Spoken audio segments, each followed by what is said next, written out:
Hello ELHAPers, it's Gard again, and this week we are just going to be looking at, we're going to be looking at an amazing mix of animals this time.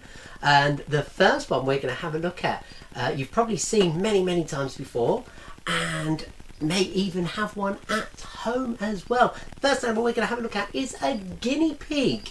Yeah, I'm going to bring him out. This one's called Rodney today. Let me dip out a camera shot and we're going to have a look at Rodney. Let's get out Rodney. Now this is Rodney, and Rodney, as I say, is our guinea pig. If I keep glancing sideways, I'm just checking that they're in camera shot today. I haven't got a cameraman today. I'm on my own. So this is my Rodney the guinea pig, and as much as the name goes, guinea pigs aren't related in any way to pigs. They are actually rodents, so like hamsters and rats, mice, all those sorts of creatures. And with the guinea bit, they don't actually come from Guinea either. Oh, where you going, Rodney? Ooh, there he goes. Rodney's coming up for a cuddle. There we go. They don't come from Guinea. Nope, they actually come from the Andes Mountains in South America. A bit like when you may have seen our chinchillas in the Nocturnal Animals show. Guinea pigs will actually come from the same sort of place, and their wild relatives are actually called cavy. So these are domesticated cavy, and you've got the wild cavy as well, and they look a little bit different. Might be a good idea to have a little Google of those. Look at wild cavy. But this is our guinea pig. They are very common pets now. They make a wonderful noise when they're happy, don't you? You do little squeaky noises, don't you, when you're chatting? Yes, you love your cuddles. They do, they love their cuddles. But amazingly, although they're very common pets here, in South America, in the Andes, the indigenous Andean people actually eat guinea pigs. Yes, it's out there. The guinea pigs were actually one of the first domesticated animals, even before chickens, actually for food as well. But don't worry, we're not going to eat you. No, you're much too nice for that, aren't you? Yes. But let's bring him a little bit closer so you can have a little look of Rodney. There we go. Now Rodney occasionally comes out when we can go out and do our proper meeting people and things. They very rarely come out actually, because they're actually on a permanent display at a fruit farm. So we have to travel every day to the fruit farm to feed the guinea pigs, make sure they're all safe and happy, fed and watered before we go off out for the day. But they're normally on display, meeting lots of people throughout the day, aren't you? Yes, and you get spoiled as well. These guys, they like to eat lots of different seeds and lots of different vegetables as well, don't you? You love your greens and your veggies, these ones. Now, you've been quite a good boy, actually. You're normally very wiggly, aren't you? You're a bit wiggly, but he's not too bad. But what we do is we'll say goodbye to you, and we're going to have a look at somebody else. So you have to bear with me again. I'm going to dip out a shot again, and this time we're going to go and have a look at a lizard. So bear with me. We're going to dip out. I'll put him in there. Where's our lizard hiding? Here he comes. Hey, there he is. This is Stinky, our blue-tongued skink. Now, although he's called... You've got sawdust on your nose. What are you doing?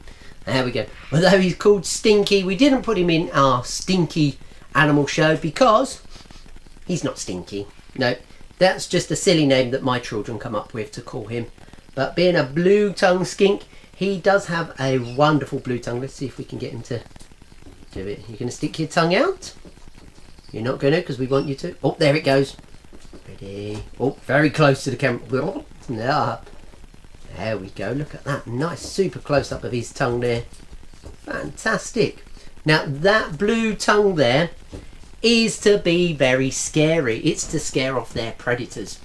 So if something comes close, he doesn't like it, he wants to scare them away, maybe a predator that wants to eat him, what he'll do is he'll open his mouth really wide. They stick out that tongue there, like that. Mine's not blue, but he'll stick his tongue out and hopefully it will scare them away. There we go. Oh, let's bring him in again. Oh, can you see the little hole in his head there? That is meant to be there. That's his ears. That one. Oh, he's turning around. I'm going to show you a pat on his back. Look at this. Now this one, he's actually an Indonesian blue-tongued skink. There is an Australian version. There is an Australian blue-tongued skink, but this is our Indonesian one. So these like to be a little bit more humid these ones. From rainforest, obviously the Australians can tolerate the slightly drier conditions. So they do need to be kept slightly different, although they look very similar. These ones, oh, let's bring him in so we can look at his little tongue again. And stick your tongue out.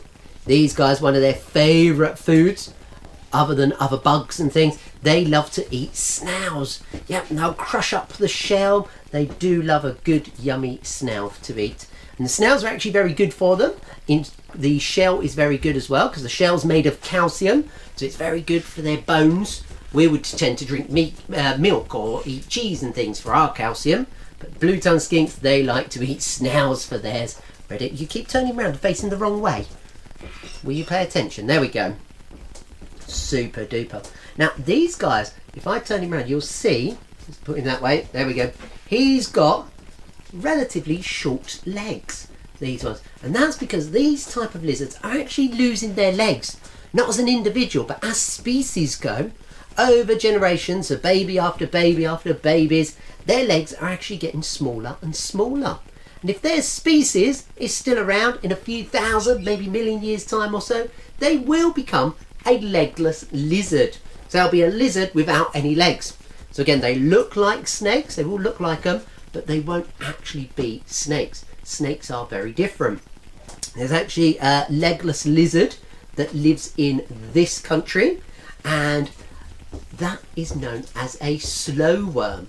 And again, isn't slow, isn't a worm. They're actually lizards without legs. And how we can identify the difference is, again, go into that little hole in the side of his head. There we go. Oh, funny noises going off today. The holes in his head, there his ears, as we mentioned earlier. Snakes don't have these. Snakes don't have external ears. So you can shout all you like at a snake, won't actually hear you. And also, if we bring him in close, we'll have a look at his eyes. He may do it, he may not. No. Lizards can actually blink. They can close their eyes. A bit like us, we've got eyelids, so we can open and close our eyes. Lizards can do this. Snakes can't. Snakes don't have any eyelids. Their eyes are permanently open. They've just got a special piece of skin over their eye called the brill. So it's a very clear, transparent scowl that goes over their eyes. There we go. Let's bring him in a close-up again. I'm going to stick that tongue out again. Oh, too high. He's getting wiggly now. He's getting nice and warm on my hands. There we go. Right, what we'll do is we'll say goodbye to him. We're going to have a look at somebody else. Bye-bye, Stinky. So I'm going to dip out a camera shot again, and we're going to bring out another animal that he would have probably liked to have got very close with. Let's quickly put him in there. In he goes. And the next one, oh, let's come back into camera shot for a second. Next one, I'm just going to quickly wet my hands because I don't like my warm, dry hands. So I'm going to wet my hands quickly, and I'll be back in camera shot. Ready? Let's quickly do that. Where is it hiding? Here it comes. We are, oh, here we go. Here it is. This is a snail. So as we mentioned earlier, the blue-tongued skink likes to eat them, although this is quite a big snail. You have a look how big he is. Look at that. This is a giant African land snail. These ones. Let's turn him round. You can see all the squidgy bit inside. Ugh. There we go. Now that bit underneath is called a foot. So they do have just one foot. These guys. Yep. Oh, he's going to come out. It's lifting out. Let's hold him up. Is he going to come out? Here it comes. Oh, that's the head out. Here comes the eyes. Now their eyes are on the end of what we call a stalk. These ones. There he goes. He's sticking his eyes out. Let's move him so we can make sure he's in focus. There we go. Look at that. Oh, no, where's his eyes go? Oh, there's his eyes. The eyes are in there. Now, these guys being from Africa, it's a very strange place because it is very, very hot. And these guys do love the warm, warm temperatures. And in this country, the African land snails, if they get cold, if they were to get outside, sadly, they would die. They can't tolerate the cold whatsoever. Yep, so we can't work these guys in the winter months. They have to stay in the warm, means because it can't risk them getting too cold. Okay, let's bring it. Oh, there he is. Bring him down a bit. There he is. Yep, so we can't keep them, take them out in the winter months. These ones are only a summer animal, these guys. And for that reason, actually in North America, in the USA, it's actually illegal to keep the African land snails because unlike here, it is pretty warm all year round for them, and the snails can survive very, very well.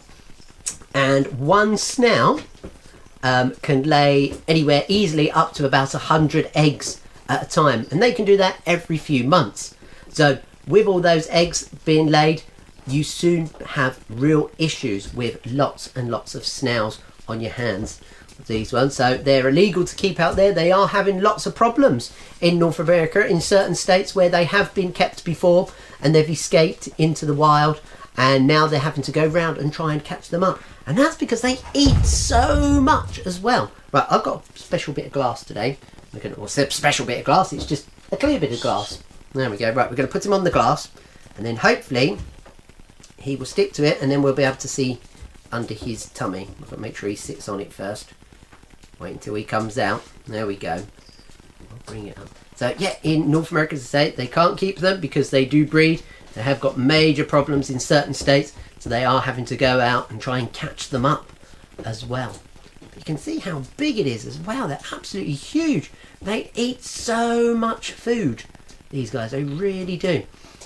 We've got, how many we got? We've got about 6 of these, and in one night, those 6 snails can eat a whole lettuce between them. It'll be completely gone, clean out. There we go. Oh, he's coming out now. There we go. He's a bit slow though, isn't he? This one. Ready? Are you holding on so we can see under your tummy yet? Oh, it's getting there. Turn it round. There we go. We'll hold him on a little bit. Oh, it's a bit glary there. It's starting to unfold a little bit. I've still got to hold him on because the glass is a bit slippery for him at the moment. There's the foot. We can't see him moving yet, so. Oh, squidgy, squidgy. Right, let's tilt him up a little bit again. That's it. He's got the beautiful spiraled shell as well. There we go. Fantastic spirally shell at the back there. Again, they do need lots and lots of calcium, these guys, for their shells. These ones, it's very, very important. There it goes. Turn him around that way. That's it. With ours, for their calcium, we'll either sprinkle their food with a calcium powder, or we also put something in called cuttlefish bone. So you may have seen it if people keep parrots and little budgies and things. They'll dangle a little white bone in there that the birds can peck out. And the snails do the same. They will eat the cuttlefish or get all their nice calcium for their nice strong shells. There we go. Right. Oh, it's getting very close, isn't it? Oh. Right. So what we'll do is we will say goodbye to our snail because we've got even more to see. Oh, actually, there's a baby one just down here. Let's quickly lift the baby one out. We'll sit the baby one on top. There's one of our little baby ones. We'll sit the baby on top. There you go. You can see the size difference. And that baby has already been growing for a little while as well. That's not the tiny. That was a fraction of the size when they're born. Tiny, tiny, tiny. Probably no bigger than your small fingernail. The little babies, if not smaller. There we go. Look at that little baby one on top. But we won't waste too much time on just the snail. We've got more to see yet. So let's say goodbye to our snail. We're going to have a look at somebody else. Again, I'm going to dip out a camera shot. And again, the next one, I do need to keep my hands nice and wet if we're going to hold them, because these guys really don't like the wet, dry hands. So dip out quickly. In you go, Mr. Snail. And let's find next one. I'm still here. Woo! Don't jump away. It's a jumpy one. Here he comes. Oh, no, hang on. He's gone. Let's grab him. Ah! That's the trouble when you've got no cameraman. There we go. Let's hold it up. There we go. Oh, he's very jumpy. Here he is. This is our tree frog today. We've got a white tree frog. Now, I know he's not white and he's actually green. He's not been named a white tree frog after his colour, obviously. He's actually been named after a gentleman that discovered him, someone called Mr. Whites. And these guys come from Australia, out in the rainforest areas. And a strange place for amphibians because, again, they don't like the heat. If they get too hot, it can dry their skin out. So they like the moisture. But in the rainforest, areas, on the nice foresty areas, it is a little bit cooler in the shades of the trees. But what these guys do in the trees, they will soak up some of the water that's maybe been cupped in one of the leaves. They will sit in, soak themselves up with all the water. They'll soak it all up, and then afterwards they will cover their body in a special wax on the outside, and that way the wax over their skin keeps the moisture in so they don't dry out too quick with these ones. So that's what makes them extra slippery slidey. There we go, we'll bring him in close. Oh. And even if you do kiss this one, he doesn't turn into a prince or a princess. It didn't work. There we go. These guys are cool. There we go. Oh, he's sitting nice and still now, isn't he? That's it. This one, his pet name is Booger. This one, yes, this is Booger 1. We've got Booger 1, 2 and 3. So we've got 3 of these guys. And again, left the name down to my children. They called them Booger 1, 2 and 3 because they said, 1, they look a bit like a bogey. Secondly, they feel like a bogey because they're squidgy and sticky. Yes, disgusting children they are. There we go. So there's little Booger. Now these ones, we do actually have during lockdowns and things, well not lockdowns, when we've been able to come out in little groups of people, we've not been able to let people hold these guys, so we've not really been taking them out a great deal over the last year, and that's because where everybody's having to wash their hands so much at the moment, and lots of people are using all the hand gels, the alcohol hand gels. We have to be very careful because the frogs breathe through their skin, they absorb everything through their skin. So if we've just cleaned our hands with hand gel, the alcohol gel, we start holding the frogs, they will absorb that hand gel, and they do almost get a little bit drunk as well because there's alcohol in those gels and things. They absorb it and it's not very good for them. It can make them very unwell. And we don't want hungover frogs. There we are. So with these ones, if we do bring them out, hopefully what we'll have to do is we'll be wearing medical gloves and things for these ones, or we'll just have to make sure we give our hands a quick wash with normal water and soap, and then give them a good proper clean afterwards. Because as I say, the hand gels don't do them any good. There we go. Oh, where are you going? There he is. Let's turn him around a little bit. Let's turn him around. Oh, don't jump away yet. Let's turn him around so we can see the more. Actually, should we see if we can stick him to the glass? Yeah, because he's not going to turn around for me. Let's sit you on the glass. Because these guys should be able to sit to the glass. He says, sit on the glass. There he is. He's on the glass. Let's carefully tip him up in case he's not holding on. We'll put my hand under his bottom. There he goes. Oh, look, you can see his big squidgy belly. There he goes. Oh, there he goes. And he's off on his outer shot there. So we'll say goodbye to that one, and we'll have a look at somebody else. So again, going to nip out. We have got one more type of animal to see, but we've actually got 3 of these ones coming out. So fingers crossed I can juggle all 3 at once. Bear with me. Let's dip out. Where's our 3 little baby animals? There we go. Where's our 3 little babies? Here they come.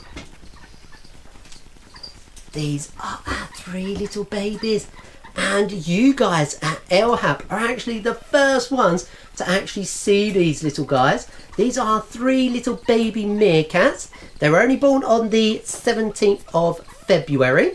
So they're still only about 6 weeks old. They're still tiny at the moment, these ones. Yep, they have been coming home with me a little bit in the evenings for cuddle. Hang on, I'm just juggling them about a little bit. We may have to put some down. There we go. They've been coming home because sadly one of them is a little bit smaller than the rest, but they like to be kept in a group. So they've been coming home in the evenings, having lots of cuddles, making sure they're getting lots of food and things, and then we'll bring them back the next morning and give them back to mummy and daddy to look after during the day. There we go. Can you hear them? Having a little yap. There we go. We're not sure whether they're boys and girls yet. They're still a little bit small to be able to tell, and they love to huggle up like this. They do climb all over each other. Very, very silly. There we go. Our beautiful meerkat. Oh, there's one standing up. I tell you what, should we put? Oh, he's juggling them about. There we go. Don't want to drop you, do we? No. There we go. Let's bring them back up into camera shot. Beautiful. So as we know, meerkats come from South Africa, these ones. And mummy had 3 babies this time. Back at the end of last year, she had 2 babies. This time we had 3, but they can have up to 6 babies at once. Yeah, which is quite a lot. So hopefully Mummy won't have any more for a little while, because she'd not been doing too well with these ones. I think it was a little bit too much, wasn't it? Yes, he was giving her too much hassle. Hopefully you guys haven't been giving your parents too much trouble. There we go. Was it the lockdown maybe causing them trouble? There we go. We can only see the back of your head now. Let's turn you round. Let's bring you round. There we go. These guys will eventually be coming out to meet people as well. There we go. Oh, there's the other one. There he is. Whee! Let's lift you up. There we go. These guys will be coming out to meet people just as soon as we can. Hopefully not much longer now, with all the restrictions being eased, which is woohoo, fantastic. So hopefully they'll be able to come out very, very soon. Meet people. There we go. Look, guys. Oh, look. There we are. Super duper. There's our little baby meerkats. These guys are already eating lots of little bugs and things. They'll chase around crickets and mealworms to eat. They'll also eat, we're feeding ours a little bit of mincemeat as well, to sort of fatten them up a little bit, get them nice and plumpy. There we go. Because it's still a little bit cold as well at the moment, so we're having to keep them warm a lot as well. They don't like the cold at all. There we go. But, oh, super. Now, these were our last little guys today, and hopefully we will see you all again very, very soon, and hopefully we'll get to meet you in person again, where we can get to more close up with the animals, which would be fantastic. So we're going to sign off for now. We're going to say bye-bye. Enjoy the rest of your time, guys. Bye-bye.